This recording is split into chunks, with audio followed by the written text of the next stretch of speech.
Bismillahirrahmanirrahim. Assalamualaikum warahmatullahi wabarakatuh. Halo mahasiswa UT yang berbahagia. Gimana kabar Anda semuanya? Semoga Anda semua dalam keadaan sehat walafiat.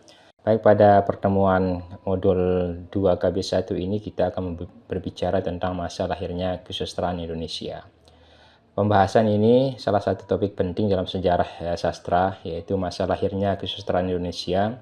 Jadi pertanyaan sederhana adalah tetapi tentunya serat dengan makna, yaitu kapan sebenarnya kesusastraan Indonesia itu dilahirkan.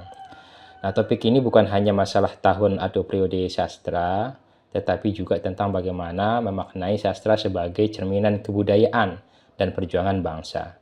Sastra sebagai salah satu sarana yang menyuarakan kemerdekaan. Nah, ada beberapa pandangan menurut para ahli tentang lahirnya sejarah sastra.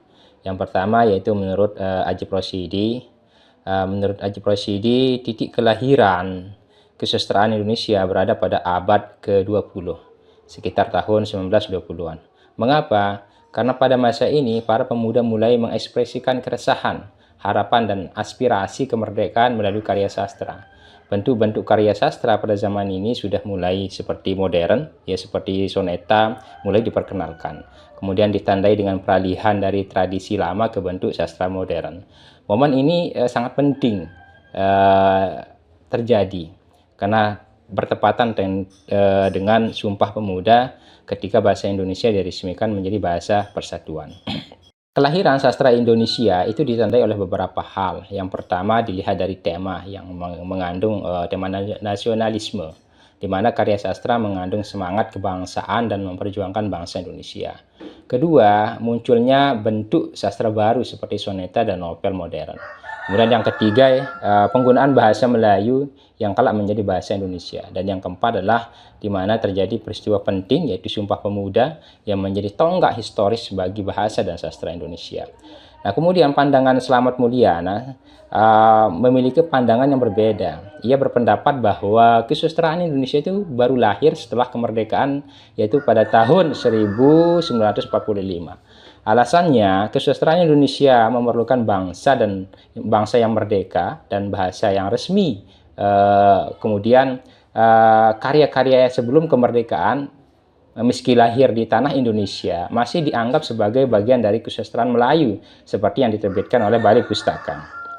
Nah, kemudian menurut pandangan Nugroho Noto Susanto dan Umar Yunus berpendapat bahwa sastra Indonesia itu muncul pada saat bangsa Indonesia mengalami perkembangan, yaitu pada abad ke-20 dan puncaknya pada Sumpah Pemuda, yaitu 1928. Sementara Umar Yunus melihat kelahiran sastra Indonesia itu muncul pada saat karya sastra menggunakan bahasa Melayu yang menggambar kehidupan nyata, bukan lagi seperti hikayat atau dongeng.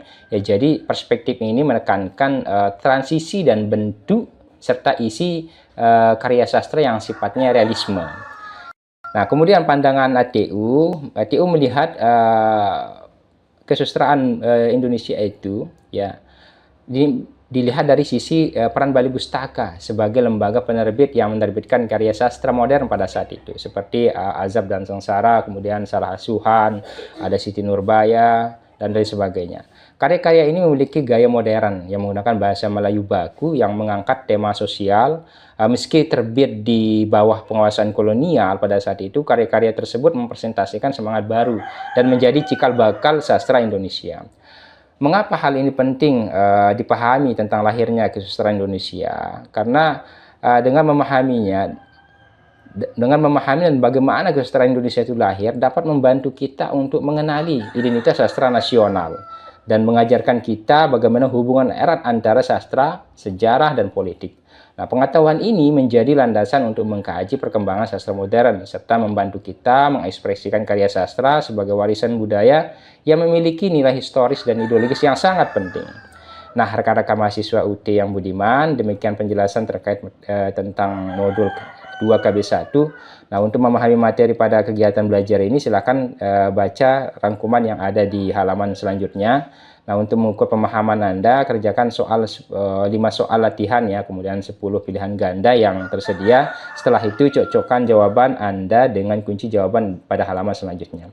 Jika hasil Anda memuaskan, Anda dapat melanjutkan kegiatan belajar atau modul berikutnya. Selamat belajar, semoga sukses, sehat selalu, salam sejahtera, assalamualaikum warahmatullahi wabarakatuh.